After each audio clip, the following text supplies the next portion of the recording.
Holy shit. He said what? He's called Meghan Markle nasty and says he feels sorry for Prince Harry because his wife is a lot to deal with. It is interesting how she's exposing her as a yacht girl, someone who was paid off by rich men to go and hang out. What could it be? A mystery for the ages. Now, the Sussexes have copped it from comedian Colin Jost on Saturday Night Live. And this is sweet. Meghan Markle said she has a finger they can use if they need it.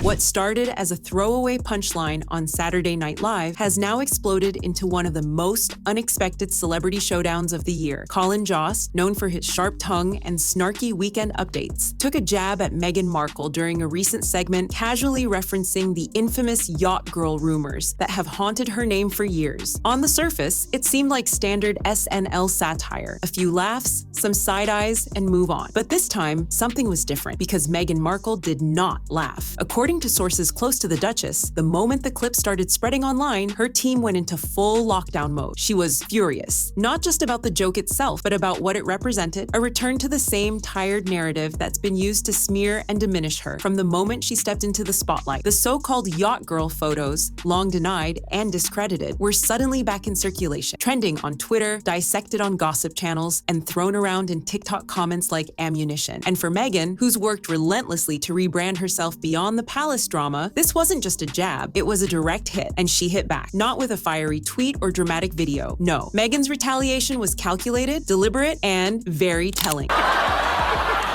What?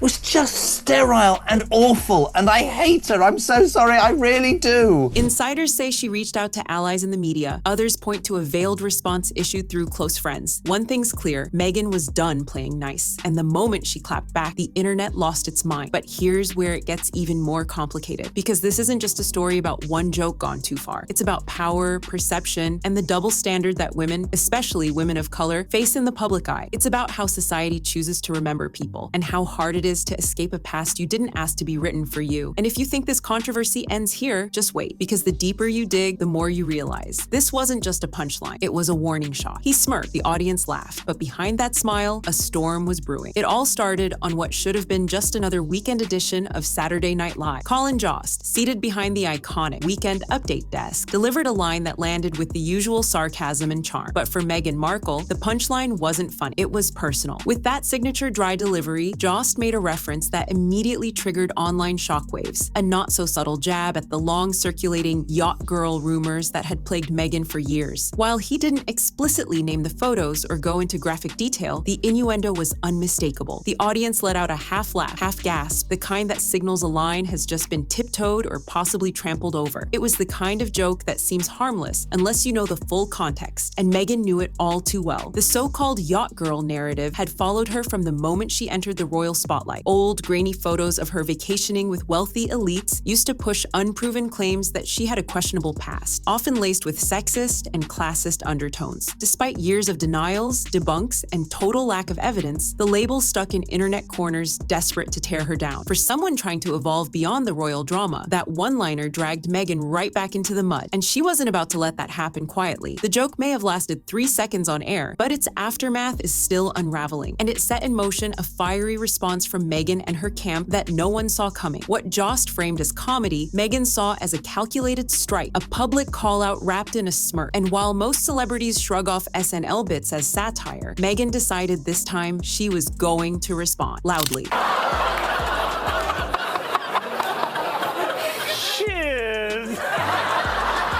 Meghan, it's just like we see right through your fake behavior, and no amount of saying how kind you are is going to make people think, oh, isn't she so kind? All of the nasty things you have done, we know. The moment Colin Jost's segment aired, social media did what it does best. It exploded. Within minutes, the clip of the now infamous joke was clipped, captioned, and blasted across TikTok, Twitter, Reddit, and YouTube like wildfire. And what started as a seemingly throwaway moment from a comedy sketch became a full-on internet battleground. TikTokers stitched the joke with side-by-side comparisons of Meghan's public image versus her alleged past, while others dug deep into the so-called yacht girl lore, reposting the same old photos with sensationalized captions and wild conspiracy theories. YouTubers jumped on it instantly, cranking out reaction videos dissecting every word of Yacht's delivery, facial expressions, and timing, claiming it was a deliberate low blow, targeting Meghan's reputation. Meanwhile, Twitter threads popped up analyzing the racial and sexist undertones of dragging a woman, especially a black woman, over unverified rumors from nearly a decade ago. The internet was fiercely divided. On one side, you had the savage truthers, praising Colin for saying what no one else will and defending it as just comedy. On the other, critics tore him apart for punching down, weaponizing old gossip, and feeding into the same misogynistic media cycles that have historically vilified Meghan since her royal debut. Memes flooded in, some poking fun at the situation, others slamming SNL for crossing a line that shouldn't have been touched. Even neutral voices were shocked at how fast the narrative spiraled. Meghan Markle, the only thing she found was a rich, famous husband. The nearest thing Meghan Markle ever had to a billion-dollar idea was marrying a prince.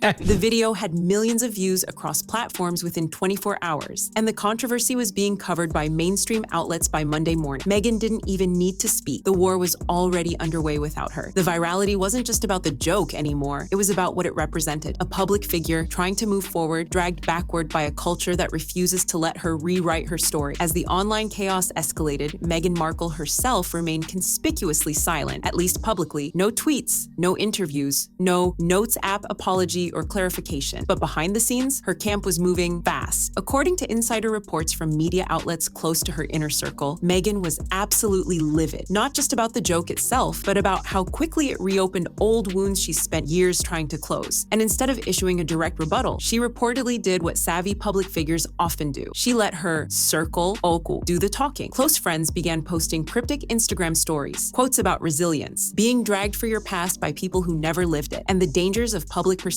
Some of these friends have long been suspected of acting as unofficial PR extensions for Meghan, using social media to speak on her behalf while giving her plausible deniability. At the same time, a few trusted journalists, ones who've historically received exclusives or planted scoops from Meghan's team, began publishing insider stories about how she felt humiliated, deeply hurt, and blindsided by the SNL bit. One headline read, "Meghan furious over yacht girl jab, feels it's a targeted attempt to ruin her." Another suggested the incident has reopened discussions inside her team about legal lines being crossed. But perhaps the most telling detail came from a source close to Meghan who said this isn't about one joke. It's about the pattern. They keep dragging her through the mud and expecting her to stay quiet. That time is over. That quote, intentional or not, read like a shot across the bow. And just like that, the tone shifted. What started as Meghan being the subject of the joke was rapidly evolving into Meghan controlling the narrative. Suddenly, the focus wasn't on whether the yacht girl rumor was real. It was about why people kept trying to weaponize it. Today, Suits actress Meghan Markle married some unemployed dude who still lives with his grandma.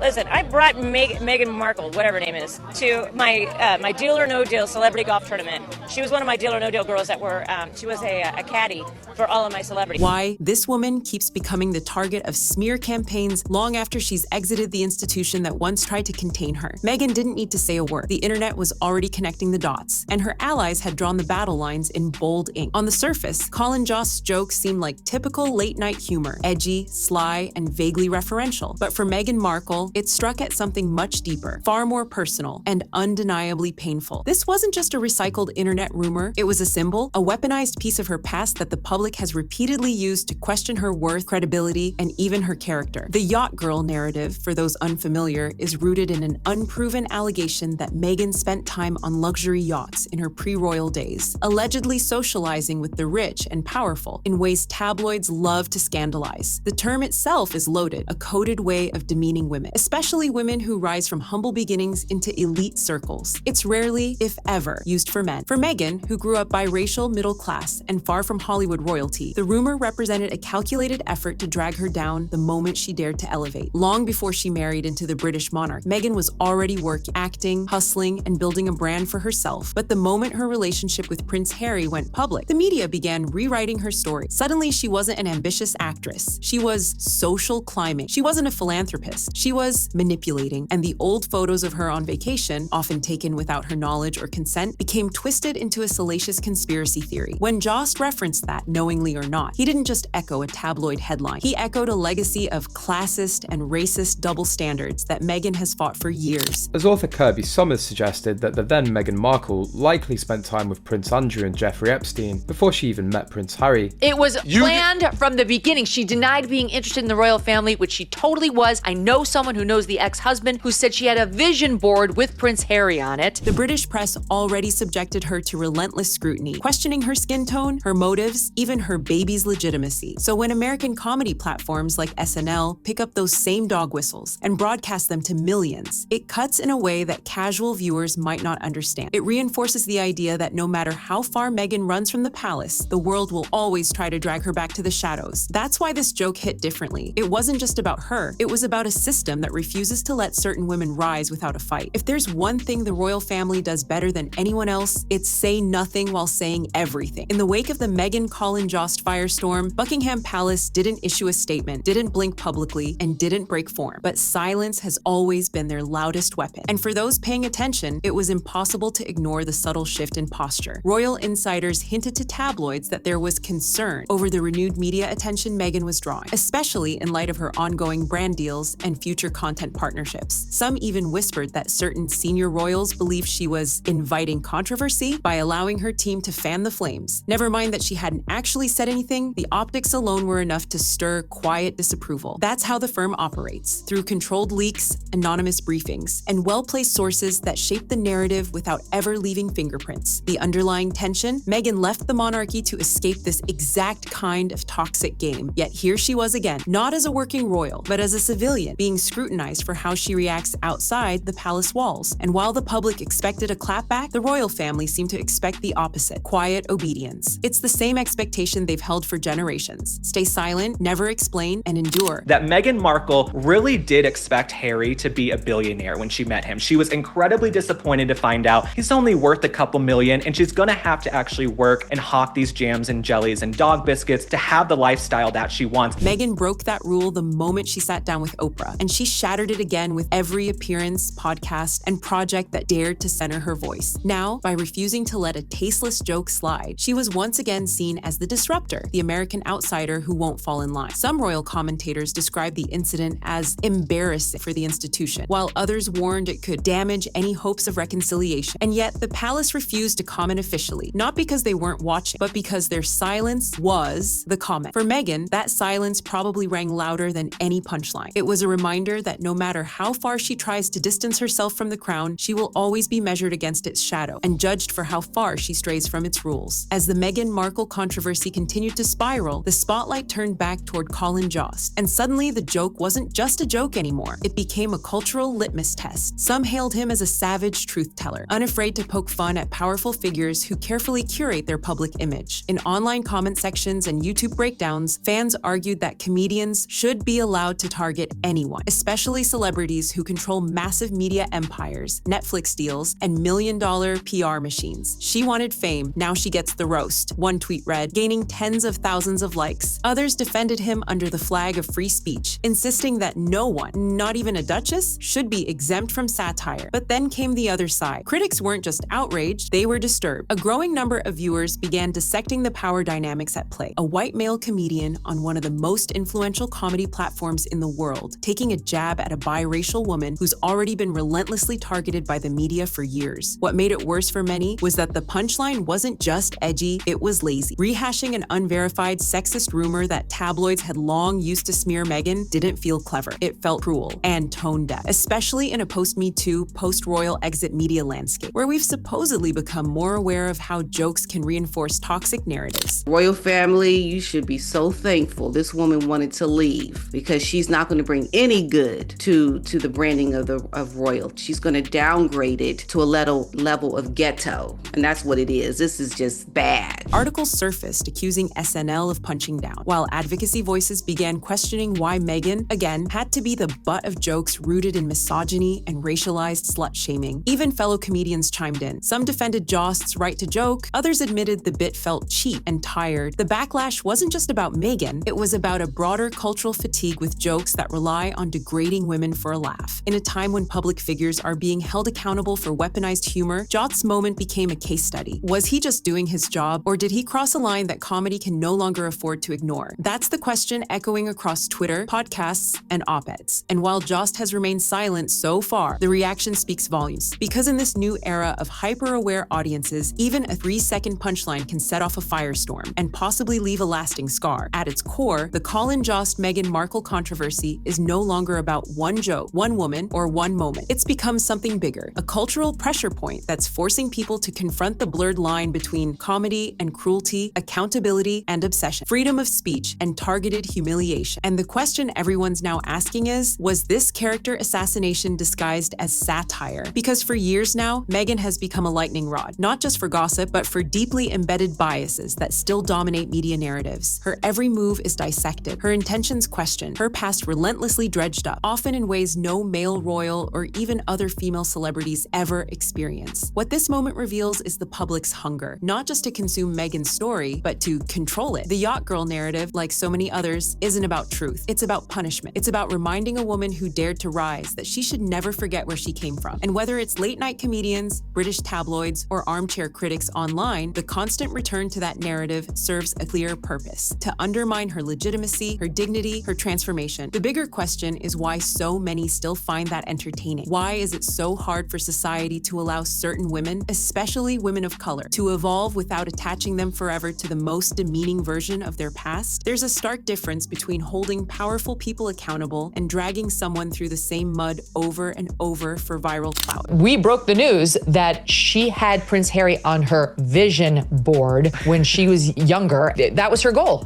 #goal, to marry Prince Harry. So it was all about getting the title. She's done that now. Now she's just stuck with this depressed ginger who has absolutely no family, no friends, and no money. This was not part of the plan. And in Meghan's case, the scrutiny often feels less like justice and more like ritualized shaming, a digital pillory dressed up as pop culture commentary. For critics, Jost's joke felt like the final straw, not because it was the worst thing said, but because it reminded us that no matter how far Meghan goes, she will never be allowed to outrun the ghosts the world insists on chaining to her name. And maybe that's why her response felt so different this time. Not just as a celebrity clapping back, but as a woman finally reclaiming a narrative that was never hers to begin with. In the end, what started as a casual jab on a comedy show became a defining moment, not just for Meghan Markle, but for how the world chooses to deal with the complicated legacies of public figures. This time, Meghan didn't retreat. She didn't let the media twist her silence into guilt or weakness. She let the backlash speak for itself. And when her inner circle echoed her outrage, it was clear. The old Meghan, the one who absorbed hit after hit without blinking, was gone. In her place stands a woman who understands the rules of modern celebrity warfare and has learned how to fight back without ever raising her voice. Whether you see her as a victim of a long-standing smear campaign or a master of controlling her own narrative, one thing is undeniable. Meghan is no longer playing defense. She's rewriting the story in real time. And what we're witnessing now isn't just a response to a joke. It's the beginning of a much louder, more strategic shift in how she navigates the spotlight. The palace stayed silent, the media doubled down, and Meghan, she stayed composed, but this time, she didn't let it slide. That subtle defiance is exactly what makes this moment different, because for years, the world has tried to drag her backward, but maybe this is the moment she finally decided to move forward on her terms, no matter who gets uncomfortable. And if you thought this was shocking, wait until you find out what Meghan was allegedly doing behind the scenes in Dubai, and how Tyler Perry's hidden recordings may have triggered Harry's complete meltdown. If you haven't seen that yet, don't miss our last expose. It connects all the dots the media refuses to talk about.